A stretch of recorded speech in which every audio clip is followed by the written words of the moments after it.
আসসালামু আলাইকুম। আমরা আজকে আমি investment analysis and portfolio management এই সাবজেক্টের উপর সাজেশন দেব এবং এই সাবজেক্টের মধ্যে আমাদের টোটাল 11টা চ্যাপ্টার আছে এবং এই 11টা চ্যাপ্টার থেকেই আমাদের 50% ম্যাথ এবং 50% থিওরি এক্সামে আসে। তার মানে 11টা চ্যাপ্টারই আমাদের ম্যাথও আছে, থিওরিও আছে। ঠিক আছে, এখন কথা হচ্ছে এই 11টা চ্যাপ্টারের মধ্য থেকে অনেক কোশ্চেন আছে, অনেক অঙ্ক আছে।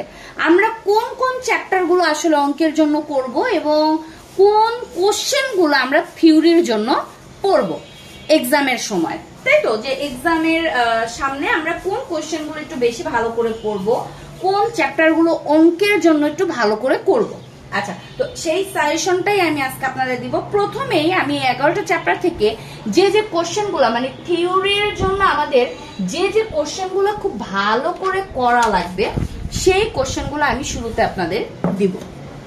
হ্যাঁ, তো আমি থিওরিটিক্যাল যে কোশ্চেনগুলো ছিল এগুলো আমি বলতেছি, পিডিএফ আকারে আমার দেওয়াটা পসিবল হয় নাই, সো আমি মুখে বলতেছি, একটু আপনারা কোশ্চেনগুলো দাগ দিয়ে নেবেন, ঠিক আছে? ওকে, প্রথমে আমরা প্রথম অধ্যায় থেকে শুরু করতেছি। বিনিয়োগ কি? বিনিয়োগ কি? বিনিয়োগের বৈশিষ্ট্য, বিনিয়োগ এবং ফটকা ব্যবসায়ের পার্থক্য, পোর্টফোলিও ব্যবস্থাপনার উদ্দেশ্য, ঝুঁকির উৎসসমূহ, ঝুঁকি ব্যবস্থাপনার ঝুঁকি ব্যবস্থাপনা এটা না, ঝুঁকির উৎসসমূহ কি কি, ঝুঁকি এবং আয়ের মধ্যে সম্পর্ক লিখো, প্রয়োজনীয় আয় হারের নির্ধারক সমূহ, প্রয়োজনীয় আয় হারের নির্ধারক সমূহ, সঞ্চয় ও বিনিয়োগের মধ্যে পার্থক্য বর্ণনা করো।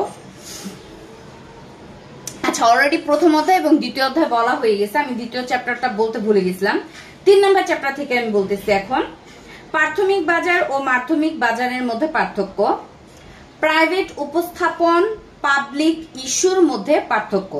তার মানে হচ্ছে প্রাইভেট উপস্থাপন এবং পাবলিক ইস্যু এই দুইটার মধ্যে পার্থক্য। ওকে, আচ্ছা, এরপরে 4 নম্বর চ্যাপ্টারে যাচ্ছি। 4 নম্বর চ্যাপ্টার থেকে আমাদের কোশ্চেন পড়তে হবে হচ্ছে উপযোগ তত্ত্ব ও বাজার সিকিউরিটির বাজার মূল্য বলতে কি বুঝি বা কি। তারপরে মার্কোউইটস পোর্টফোলিও তত্ত্ব অথবা আধুনিক পোর্টফোলিও তত্ত্ব কি। 4 নম্বর চ্যাপ্টার গেল। 5 নম্বর চ্যাপ্টার থেকে মূলধন সম্পত্তি মূল্যায়ন মডেলের অনুমিত শর্ত, মূলধন সম্পত্তি মূল্যায়ন মডেলের অনুমিত শর্ত। ওকে, এটা গেল। এরপর 6 নম্বর চ্যাপ্টার থেকে আমরা পড়তে পারি মূলধন ব্যয়ের অনুমিত শর্তসমূহ, মূলধন ব্যয়ের অনুমিত শর্তসমূহ। 6 নম্বর চ্যাপ্টারের মধ্যে আবার আমরা আরো একটা কোশ্চেন আমরা, আচ্ছা আমি দেখে বলতেছি, একটু ওয়েট করবেন। আচ্ছা, এম হাইপোথেসিস, তারপরে হচ্ছে এম হাইপোথেসিসের 3টা মডেল আছে, 3টা প্রস্তাবনা আছে। এই 3টা মডেলই আমাদের পড়া লাগবে, মানে 3টা মডেলের ব্যাখ্যাটা এটা আমরা একটু ভালো করে পড়বো। ওকে, কি বললাম? এম হাইপোথেসিস, আর বাংলা যদি বলি এম তত্ত্বের প্রস্তাবনা 1, 2, 3, এই 3টা প্রস্তাবনা বা মডেল আমরা একটু ভালো করে পড়বো। ওকে, তারপর হচ্ছে মডিগ্লিয়ানি এবং মিলার তত্ত্ব যেটা আছে এই তত্ত্বটা ভালো করে পড়বো। এরপরে নিট আয় এবং নিট পরিচালন আয় তত্ত্বের পার্থক্য। আচ্ছা, 6 নম্বর চ্যাপ্টার গেল। 7 নম্বর চ্যাপ্টার থেকে ঋণ এবং সাধারণ শেয়ারের পার্থক্য, বন্ড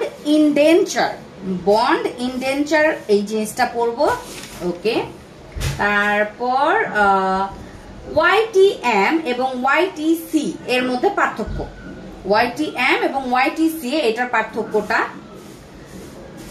অগ্রাধিকার শেয়ারকে হাইব্রিড বা সংকর জাতীয় অর্থায়ন বলা হয় কেন, এই কোশ্চেনটা।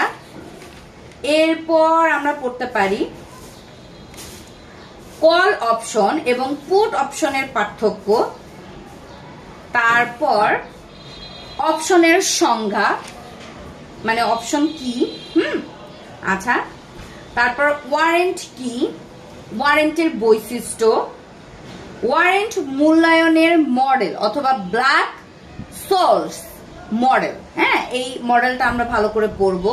আচ্ছা, এরপরে চলে যাচ্ছে 8 নম্বরে, 8 নম্বর চ্যাপ্টারে। 8 নম্বর চ্যাপ্টার থেকে আমরা যে কোশ্চেনগুলো পড়বো, বিনিয়োগ কোম্পানির বৈশিষ্ট্য, আবদ্ধ প্রান্ত ও খোলা প্রান্ত বিনিয়োগ কোম্পানির মধ্যে পার্থক্য কি।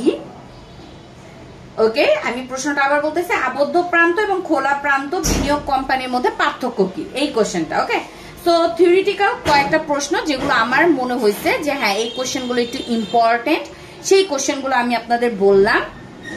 তো এই কোশ্চেনগুলো আপনারা একটু ভালো করে পড়বেন, আশা করি পরীক্ষার আগে এই কোশ্চেনগুলো যদি আপনারা একটু ভালো করে পড়েন, ইনশাল্লাহ আমাদের একটা ভালো থিওরিটিক্যালের মধ্যে থেকে আমাদের একটা ভালো, মানে ভালোভাবে আমাদের কমন পড়বে, এটা আশা করতে পারি। ওকে, এরপরে যাচ্ছে ম্যাথের যে সলিউশনটা, সাজেশনটা আছে, সেই সাজেশনে ম্যাথ সাজেশন। আচ্ছা, ম্যাথ আমাদের 11টা চ্যাপ্টার আছে এবং 11টা চ্যাপ্টারেই আমাদের ম্যাথ আছে। তো এই 11টা সাবজেক্ট চ্যাপ্টারের মধ্য থেকে কোন চ্যাপ্টারগুলো আমরা ভালো করে পড়বো, তো 100% সিউরিটির জন্য আমরা যে ম্যাথগুলো একটু ভালো করে পড়বো, ম্যাথ 100% কমনের জন্য বি এবং সি এর জন্য আমরা যে চ্যাপ্টারগুলো পড়বো, দেখেন বি পার্টের জন্য হচ্ছে আমরা 6, 7.1 এবং হচ্ছে 8, এই 3টা চ্যাপ্টার ম্যাথের জন্য বি পার্টের জন্য আমরা করব, এবং সি পার্টের জন্য আমরা যে চ্যাপ্টারগুলো করব 6, 4, 7.3 এবং 8।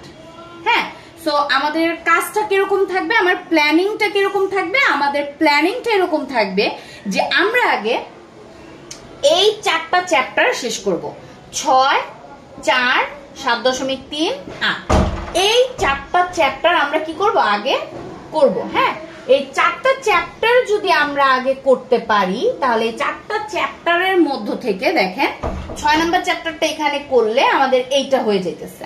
হ্যাঁ, তাহলে এটা শেষ। তারপরে 8 নম্বর চ্যাপ্টারটা যদি আমরা এখান থেকে করি, আমাদের এইটা হয়ে যাচ্ছে। তার মানে এই 4টা চ্যাপ্টার যদি আমরা শেষ করি, এই 4টার মধ্য থেকে অলরেডি এখানে 2টা আমাদের শেষ হয়ে যাচ্ছে। হ্যাঁ, সো আমরা 6, 4, 7.3, 8 এই 4টাকে শেষ করলে আমাদের পার্ট সি এর জন্য 4টা কোশ্চেন এবং পার্ট বি এর 2টা কোশ্চেন আমাদের কমন পড়ে যাওয়ার সম্ভাবনা রয়েছে। ঠিক আছে, তাহলে আমরা কি করব, আগে 4টা চ্যাপ্টার শেষ করব, করার পর এই 4টাকে শেষ করার পর আমরা 7.1টা করব। তাহলে এই 4টা এবং এই একটা টোটাল কয়টা চ্যাপ্টার দিলাম আমি, 5টা।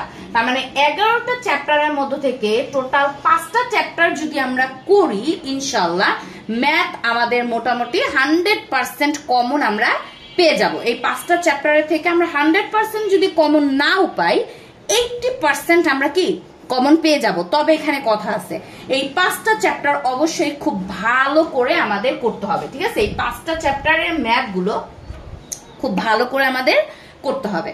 ওকে, so investment analysis and portfolio ম্যানেজমেন্টের জন্য থিওরিটিক্যাল যে কোশ্চেনগুলো ছিল ইম্পর্টেন্ট, সেগুলো আমি বলে দিলাম, এবং ম্যাথ যে চ্যাপ্টারগুলো ইম্পর্টেন্ট ছিল সেগুলো আমি বলে দিলাম। স্পেসিফিক ভাবে কোনো ম্যাথ আমি বললাম না, কারণ আমি অলরেডি কিন্তু অনেকটা ছোট করে দিছি সাজেশন। হ্যাঁ, 6টা চ্যাপ্টার আমি স্কিপ করে দিছি, পুরো 5টা, মাত্র 5টা চ্যাপ্টার আমি করতে বলছি ম্যাথের জন্য।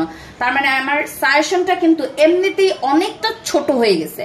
এর চেয়ে বেশি ছোট করা বা ওই স্পেসিফিক কয়েকটা অঙ্ক, কয়েকটা ম্যাথ, কয়েকটা প্রবলেম আপনাদের বলে দেওয়া, এটা মনে হয় জেনে বুঝে আপনাদের রেজাল্টটা খারাপ করার একটা ছল ছাত্রী করব আমি, মানে ওই যে বলে না ষড়যন্ত্র, সেরকম একটা ষড়যন্ত্র করা হবে। ঠিক আছে, তো সেই ষড়যন্ত্রে আমি যেতে চাই না। আমার যেটা বেটার মনে হয়েছে যে এই সাজেশনটা ধরে যারা করবেন, ইনশাল্লাহ তাদের খুব ভালো একটা প্রিপারেশন হবে, এবং সেই প্রিপারেশনে যদি আমরা পরীক্ষার হলে যাই, খুব ভালো একটা ফলাফল আমরা পাবো ইনশাল্লাহ। হ্যাঁ, সো এই 4টা চ্যাপ্টার আগে করব। আর ম্যাথে যারা খারাপ, বেশি মনে থাকে না, তাদেরকে বলবো যদি এটা করতে পারেন ভালো, না পারলে এই 4টা চ্যাপ্টারই ভালো করে করেন। ঠিক আছে, এই 4টা চ্যাপ্টারই ভালো করে করেন। Okay, so investment analysis and portfolio management এই সাবজেক্টের জন্য আমাদের সাজেশন দেওয়া হয়ে গেল। যারা এইবার 4th ইয়ারের এক্সাম দিব মে 19 তারিখ থেকে 2024 সালে, তাদের জন্য। ঠিক আছে। তো যদি আপনার মনে হয় ভিডিওটা দেখে যে ভিডিওটা উপকারী বা আপনার কাজে লাগছে, তাহলে আমি বলবো আপনার চেনা পরিচিত যারা আছে বা আপনার ফ্রেন্ড যারা আছে বা ক্লাসমেট যারা আছে তাদের সাথেও ভিডিওটা কি করবেন, একটু শেয়ার করে দিবেন। ওকে, সো আজকে এই পর্যন্তই, সবাই ভালো থাকেন, আল্লাহ হাফেজ।